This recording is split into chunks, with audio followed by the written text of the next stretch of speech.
friends, Heidi here from Rain Country. God is good all the time. And I've been getting some questions, some repeated questions about vinegar making that I thought it was time to do another Q&A video about vinegar. And since I'm going to be getting some more vinegar started today, I figured it would be a good time right now to go ahead and answer a few of those questions. So first, let me show you what I have here. These are some of my recent batches of vinegar. This one here is my newest one that I just started. And this is a rhubarb rose, and I'll be making some more of this today. This is a peach vinegar, and it is made all from the pits and the peels of the peaches that I got and then canned up. So I peeled them, throw the pits in there, and that's just one way I can make the most out of the fruit scraps. I also do that when I make my apple vinegar, which I'll be doing here in about a month, making a bunch of that. Now here are two completed batches. This one is my most recent floral batch, and the color of it turned out really beautiful. And I know the camera here, you know, as far as the video goes, it never seems to show the color right. So I'm going to insert a picture right here of how it looks, how it turned out in the sunlight, so you can see how it looks there. And just real beautiful color. And then this one here is the garlic oregano vinegar I made specifically for using in the chicken's water. So they're getting the goodness and the anti-parasitic properties of the oregano and all the health benefits of the garlic into the vinegar, which is just healthy for them anyway. And you can see on the top there's white stuff floating. That right there is not the mother. That would be the cam yeast that develops at the top. So you'll have on your vinegars, you'll have a couple of different things that will develop at the top. This one doesn't have the SCOBY, but down at the bottom you can see the sediment. This is part of, could be considered the mother as well as a SCOBY. Sometimes you will develop a SCOBY in storage. Sometimes you'll develop it as the vinegar is coming along, and sometimes you won't. I don't know why some do and some don't. It just happens that way. I noticed that lately though, since I've changed the way I make my vinegar, I'm more likely to get SCOBYs and big healthy thick ones. In fact, a while back I've showed it a couple times. I got a SCOBY that was about 3 inches thick. And here's the great thing about those. You can reuse them to start a new batch of vinegar if you want. I have found it unnecessary. I tried it just out of curiosity. I found that I can get just as good of a batch of vinegar without using a SCOBY or vinegar mother or anything like that as I do when I start it fresh, like I'll be doing today. But if you have chickens, feed those SCOBYs to your chickens. They will love it. Mine love them. They just eat them right up. And they are very healthy for them. And it, you know, it's just something else you can do with it. But if you want, you can also take that vinegar SCOBY and convert it into a kombucha SCOBY. There's a way to do that. And I don't have a video on that, and I've never done it myself, but it sounds like a pretty simple procedure to do. It'd be basically just taking that vinegar SCOBY, making up your black tea, putting the SCOBY in there, letting it sit for a couple weeks to a month, then take that out, and then whatever SCOBY's developed since then, that becomes your kombucha SCOBY. Anyway, so, oh, and one more here. This is a mango apple. So I took some apples that had fallen off the tree that were a little too tart to eat, put those in there, and also took the mango peels and pits and threw them in there when I bought mangoes just for eating. And so I obviously peeled them and then just used those parts to start some vinegar. And I had about a gallon total of the mango apple vinegar. I got a lot of rhubarb put up, and we just don't eat that much rhubarb. It's not that we don't really like it. We just don't go through it that much. I like mixing it with certain other fruits and stuff, but to eat it as a, you know, on its own, like a rhubarb pie or rhubarb jam, it's not our favorite thing. We prefer to have it mixed with other fruits. But I have 3 real healthy rhubarb plants that are giving me far more than I can use. And so when I've got things like that, those are the type of things I like to use to make vinegar with. So that will answer one of the questions, and that is, you know, what fruits can I use? Some people say, well, can I use this fruit? Can I use that fruit? Can I use this herb? Can I use that herb? Well, the answer to that is basically yes to all. But what you want to look at is, you know, the important thing being, are those fruits and herbs and vegetables, are they edible? If they're edible, then definitely yes.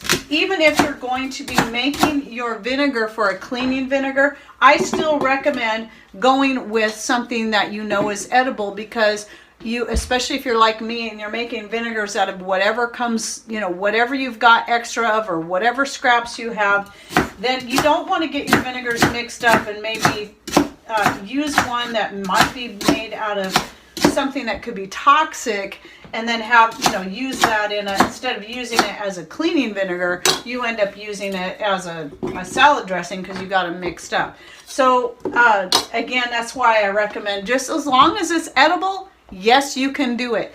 Now, the ways I use my different vinegars, all varies depending on what it is. This one that I'm making right here with the rhubarb and the rose, this is going to be pretty much an all-purpose vinegar, because it's not going to have such a strong flavor that it won't mix well with certain foods, things that I bake and cook. It would be good for using in a marinade. It would be good for using to clean with. It'd be good because of the roses in it. It would be good to use for washing my hair with. Pretty much any and all of the above this will be good for, and also for making an extract if you like to do that. So let's pull off some of these rose petals here. Just because I have a lot of roses and I've got a whole bunch dehydrated up, and also because the rose petals add a real nice color to it. Now I'm going to throw one more stalk of rhubarb in this one, because I'm going to do 2 jars. So you can see how I'm filling this up here. Okay, how much you put in there is really entirely up to you. I've been doing about 3 stalks of rhubarb to 2 roses, and right there is going to be plenty. Now these items right here that are in here do not have much, if any, sugar in them, and so this is going to answer another one of the questions that people have about sugar.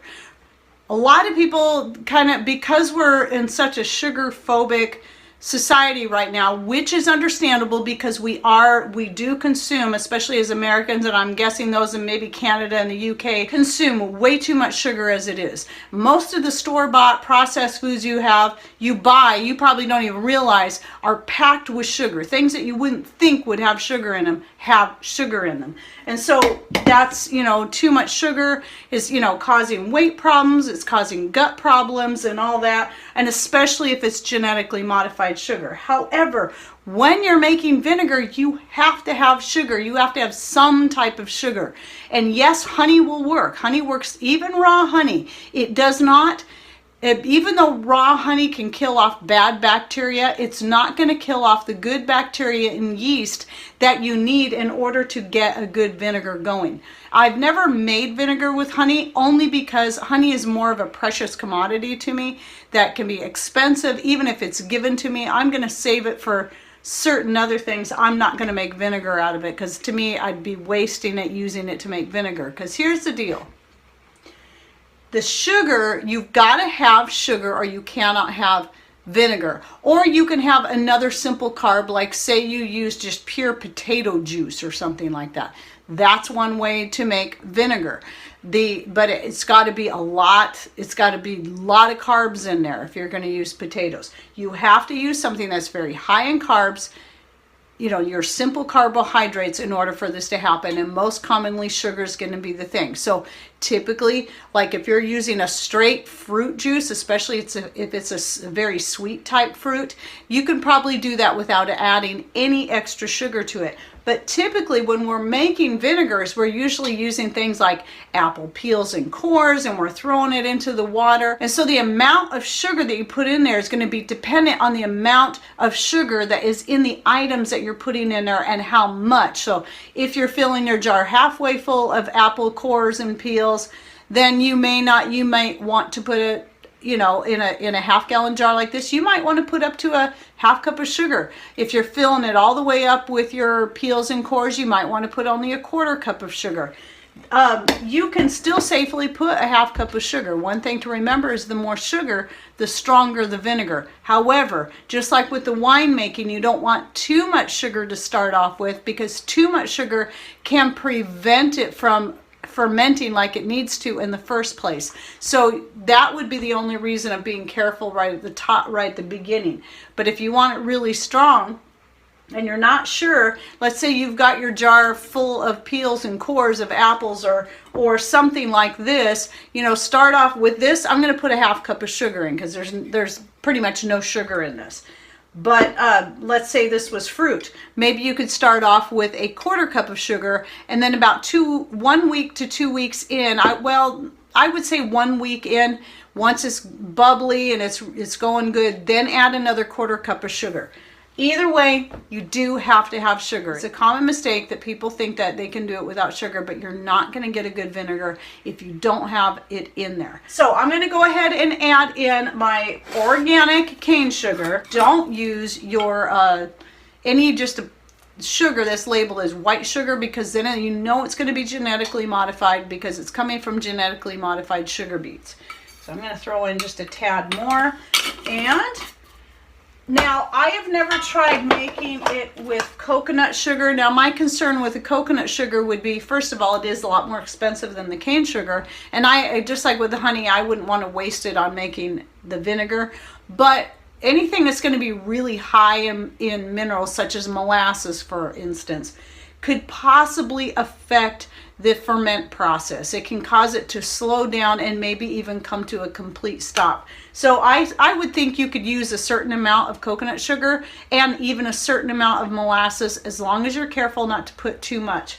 Maple syrup you could do too. Again, to me, it's one of those things, I wouldn't use anything that's already more expensive than the cane sugar. When the end product, when it's all done fermenting and you've got a good acidic vinegar at the end, there's no sugar left in it because it's all been converted. So what happens is the bacteria and yeast convert the sugar into alcohol, which then, because of the exposure to oxygen, like these two here that are still in the process of brewing, they have a cloth on them, not a tight lid, because they need that exposure to oxygen in order for the alcohol that was converted from sugar to then convert into vinegar. So that's the main difference between vinegar and wine, is that wine is something that's never been exposed to oxygen. That's why when you're making wine, you put an airlock on the top with the water so that the gases can be released out, but no oxygen can get into the wine. Otherwise, you would end up at the end of 30 days, instead of having wine, you would have vinegar. So also, if you're interested in how I make wine, I don't drink wine. I make it for very many reasons, and I have videos on there on why I make wine and what I use it for, even though I don't drink it. But I also have a whole series on how you can make your own wine, and I'll go ahead and link to that up here and down below. Now, to this, all I need to do is add some filtered rainwater. I recommend avoiding city tap water, mostly because it has both chlorine and fluoride in it. Chlorine will definitely slow down or even prevent a ferment on anything. So whenever you're using water for making wine or vinegar, you want to make sure it's dechlorinated. Now, if tap water is all you have, then yes, you can use it. I just simply recommend that you dechlorinate it first. So you can do something as simple as putting it in a jug like this. So again, this is a half-gallon jar. Putting a cloth over it like I do here, so that the cloth, just like on the vinegar, is to prevent anything from getting in, you know, dust, bugs, whatnot, especially on your vinegars, because fruit flies love this stuff. For dechlorinating, it allows the chlorine to be able to evaporate out. And before we got our rainwater system set up, that's what I used to do. I had to just live with the fluoride because I didn't have any other choice. I recommend getting away from the fluoridated water simply because it is very bad for your health. It's not as good for your teeth as they claim it to be, especially taking it in the form of what they're putting in your water. And it's also it's very bad for your thyroid. I believe this is one of the #1 reasons why so many people have hypothyroidism, because it makes your thyroid sluggish. So now all I need to do to this is go ahead and add the water. And I'm just going to pour it right over the top. Vinegar making is super easy, and I have quite a few videos showing different ways to do it. But the main thing is, some of my why I like to keep doing this is some people are still watching my older videos, which I'm kind of almost thinking about setting on private, simply because I want people to see how I do it now instead of just going by my older videos. And the main thing that I do that's different, that has helped me to get a much better and more acidic vinegar, is one, adding a little more sugar than I used to do. I got to get a cloth to cover this up. I'll do that in a minute. So you want to make sure you stir that. The sugars that are down in there, there's some that will fall to the bottom. They will dissolve over time, so don't worry about that. I'm not too concerned as long as I just kind of mix it around a little bit. You can actually fill the jar halfway full of water and then mix it and then top it off. I just tend to forget about stuff like that when I'm talking. So one of the number one things I do is when I've got some vinegar, like this one's a new one I just started, I try to remember daily to come through and at least push the top of this down and then stir it a little bit as much as I can. Sometimes I get the jars, this one isn't bad, but sometimes I get them a little too full and they can be hard to mix. But as long as you at least push the top part down daily, you're going to keep mold from developing on the top. So by doing this method, you don't ever have to worry about mold. You don't need any fancy expensive weights. You don't have to use plastic bags, especially if you're like me and you don't want plastic in your vinegar filled with water or whatever else. You don't have to even use a grape leaf or anything to hold this down. However, as I've said in older videos, I used to just not worry about it, maybe put a grape leaf over it. And then I just lift the top off. It would have mold on top. I would just lift that off, throw it away, and then filter out my vinegar. However, the stirring method is so much better. It's just a matter of remembering. And you don't even have to do it for the whole 30 days. You only have to do it for maybe the first week to 2 weeks. And then what will happen, as in this peach one over here, I don't have to stir it anymore. And you can see here, because see, when it gets really bubbly, it keeps wanting to push all the fruit and the whatever herbs and whatever you have in there to the top, and that it's really hard to keep that down, and that's what happens. And then it also wants to overflow. The liquid will bubble right over the top. So another reason why it's a good idea to stir it every day is to keep it from overflowing. So right here, you can see I've got a layer on top. This isn't, again, just like with the other one, this is not a SCOBY. I'll get a picture of this and post it right here so you can see a more close-up of this. This is what we call, again, cam yeast. And in fact, if you look at it, it bears a resemblance quite a bit of the same kind of dry yeast that you buy in the store for bread making. And anyway, so I can stir this now if I want to. It's not going to hurt anything, but it's totally unnecessary because I've got this, all my fruit is staying at the bottom now. Once the bubbling stops, the fruit and the herbs will stay at the bottom and they will no longer float to the top, and you don't need to worry about mold forming. And also by the time it gets to this point, because I'm thinking this is about 3 weeks in now, so it's probably only got another week to go. You may even have a SCOBY up here developed, and that SCOBY is also going to keep things weighted down as well. And it's up to you if you want to stir it. I've had a SCOBY start to develop on the top, and yet I still wanted to keep it stirred, so I did stir it down, and the SCOBY just redeveloped again at the top. So that's no big deal. In fact, I think it does look like there is a SCOBY trying to form here by the way that's moving. Yep. Okay, so then with this fresh batch, all I'm going to do is stick a rubber band over it like that.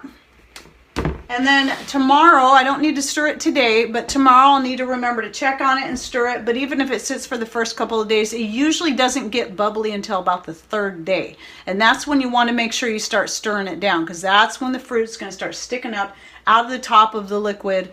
And also the other thing about the stirring it daily is it's going to help keep it more aerated, so it's getting even more oxygen in there, and it's helping it to become an even better vinegar. And I'm also making sure that the sugar in there that hasn't dissolved yet and might be sitting at the bottom is going to get stirred up and in there, mixed in well in there. Now let's just talk a little bit about some other ideas of things that you can use for vinegar. So again, like I said, if you know it's edible and it's non-toxic, you can use it to make vinegar. So I've used things like cedar, just small little cedar branches, mostly getting all those greens in there, and juniper for making a cleaning vinegar because of that nice smell. One thing you have to be careful with is that, and yes, those are consumable. You can consume those without worrying about it being toxic. In fact, they're typically high in vitamin C. But the thing with the cedar and the juniper that you have to be careful, if you put too much of the plant material in there, it can actually prevent it from turning into a vinegar. I've had that happen with some. So just be careful how much you put in there. Don't fill the jar too full. And that's because some of the properties in the cedar and in the juniper that are actually really good for you can also, because it's antibacterial, can kill off the good bacteria that's needed to get it going. But as long as it's not too much, it should be fine. Because I've had some successful batches and then I've had some that didn't turn out. Other ideas are peppermint. I've used peppermint to make vinegar. That was a fun one. I use those for making more of medicinal extracts or even vitamin extracts. I have videos all on that, and I'm going to be doing a separate video soon just on the differences between extracts and tinctures. I talk about it a lot, but I don't have a set video on that, so I'll probably shoot that real soon here so you guys can understand the difference. And then I do the floral vinegars. I don't use those ones for baking. I'm not counting like this one with the rose in it. That's different. But when I do the strictly floral ones where I'll use something like calendula and rose petals and lavender and pansies, those ones are strictly for use as a hair wash / rinse. So I make my own shampoo and I use that. I'm kind of back to using it more because I really love my last recipe. Turned out really, really good. But a lot of times I'll wash my hair with only the floral vinegar. Now I have very dry hair, so that works for me. If you have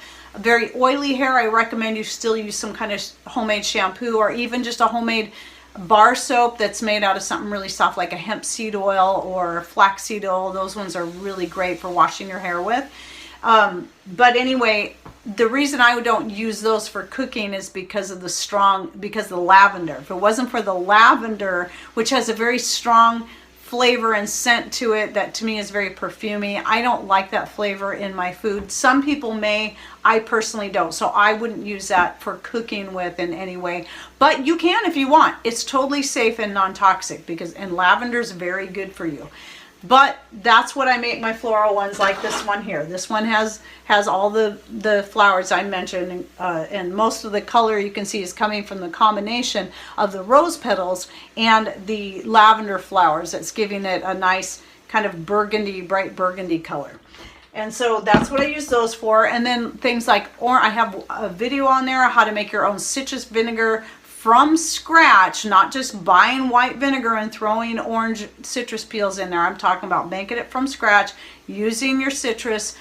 You can throw in whole fruits, you can throw in just the peels and make your own cleaning vinegar, just like that, just like I did here. The sugar, the water, the fruit, scraps, peels, whatever. I was using the peels because we were eating the fruit, using it in different things, and then putting the peels in the liquid to make into a cleaning vinegar, which is what I have in the spray bottle right here, is the citrus cleaning vinegar. And some of it turned out really dark for some reason, some of it didn't. But anyway, so I keep my cleaning vinegars, I'll just keep them in a couple of different spray bottles around the house like this, and I'll use it on anything. I've used it on glass, floors, countertops, and all walls, all kinds of things. And then as I mentioned there, the garlic oregano vinegar I made, though this is a really good one to make like an Italian dressing out of, I decided I'm still going to reserve this for my chickens because it's really good for them, and I might make some more like that. And you can do the same idea with any other kind of herbs. Some people have made a tomato vinegar. While I think that sounds really interesting, I personally like to conserve my tomatoes for making sauces, so I have no desire to use any of my tomatoes for making vinegar. But because I'm more apt to use things I have way more than enough of that I can never use all of, and like I have here, or using scraps from things that I'm more, such as the apple peels, the mango peels, the orange peels, and the peach peels, and anything else. So the fruit vinegars are the ones I typically like to use in the kitchen for anything food related. So that might be salad dressings, whether it be an Italian dressing or making a ranch dressing, because typically you're going to add a little vinegar to that, or making the mayonnaise anyway, or adding a little vinegar to that. I use it for sautés, use it for marinating, and I add it oftentimes to breads. Any kind of breads that I'm making, add a little bit of vinegar in there. It just gives it just adds a little more health benefits, gives it a little bit more, helps to preserve it for a little bit longer. So it you know, because homemade breads don't last as long as the store-bought ones that are full of preservatives. But vinegar is a natural way that you can add a preservative to it. It still isn't going to last as long as the store-bought, but it does help. And, you know, help extend its shelf life just a little bit, maybe another day or two. And those are just a few ideas. Now I have a whole video just on the many uses of vinegars, and I'm not even sure I mentioned them all in there, but I'll go ahead and link to them, to that one up here and down below, so you can check that out. And I believe here that I've answered some of the most common questions that I get on vinegar making. Just jump in and do it. You probably will still have some failures. Just remember the importance of having that sugar, stirring daily for at least the first week or two until the fruit stops floating to the top. And then of course when it's all done, you just strain it out. I just get my big batter bowl and a mesh strainer and just pour it through that, and I have videos showing how I do that. And then I take that and jar it up, and then I've got my vinegar. Now if it's a vinegar you're going to use for cleaning, keep in mind that you're going to have sediments like you'll see here. Now this is a floral one, so this doesn't have a lot, but your fruit ones in particular, let's say this one here, this is one that's been strained out, and it's still going to have a lot of sediment in there. What you may want to do if you're going to use it for a cleaning vinegar, and because you'll find, especially like with the orange peels, the citrus peels, they will break down and become mush. And so even running it through a strainer, you can end up with a lot of gunk in, you know, a lot of those pieces in there. And you don't want that gumming up your, you know, if you're putting it in a spray bottle. So I recommend putting a piece of cotton cloth over your mesh strainer, like I have right here. I have this mesh strainer. You can put some cheesecloth or just a piece of clean cotton cloth, and then you set that on top of your bowl or whatever it is you're straining it into, and then let it go through there. It's going to take longer, but then you're going to get out all those little smaller pieces that will make it better for using as a cleaning vinegar. Now there is such thing as distilling your vinegar, and that's where you get the really, really clear vinegar. If you're going to use it for cleaning, you may want to consider distilling, but if you're using it for food or for making some healthy medicinal type extracts out of, I recommend not doing that, because then you're killing off all the good stuff that's in that vinegar, and you want all that healthy stuff. You want the mother in there, and that's important for, you know, for gut health and all that. Okay, well, I hope you found this video helpful, and if you have any more questions, go ahead and put them below, and maybe I can approach those in another video down the road, because I like talking about vinegar. Okay, thanks for watching. Take care, and God bless.